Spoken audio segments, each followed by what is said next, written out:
नमस्कार मंडळींनो, चला बनवूया आज आपण चिकनचे कटलेट. तर इथे बोनलेस चिकन घेतलेले आहे, स्वच्छ धुवून त्याला आलं लसणाची पेस्ट, चवीनुसार मीठ, लाल तिखट, धणे जिरे पूड, हळद लावून आता मॅरिनेट केलेलं होतं. 10 मिनिटानंतर मी आता एका कढईमध्ये तेल टाकून हे तळून घेणार आहे. तळून झाल्यानंतर एका प्लेटमध्ये काढून घेते. थंड झाल्यानंतर आता त्याला एका मिक्सरच्या भांड्यामध्ये हे पीसेस घालून वाटून घ्यायचं अशा प्रकारे.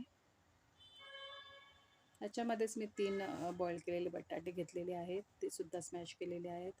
हळद घातलेली आहे, लाल तिखट, तांदळाचं पीठ, कोथिंबीर, आलं लसणाची पेस्ट, चवीनुसार मीठ आणि थोडंसं राईचं तेल घातलेलं आहे. अर्धा लिंबाचा रस घालून आता व्यवस्थित एकजीव करणार आहे. आता याचे छोटे छोटे असे ह्या प्रकारचे गोळे करायचे आहेत.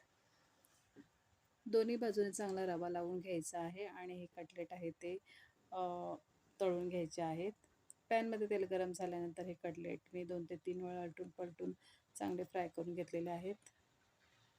तर कटलेट रेडी झाले तुम्ही बघू शकता. व्हिडिओ आवडल्यास like, share, subscribe. Thank you for watching. भेटूया नेक्स्ट व्हिडिओमध्ये.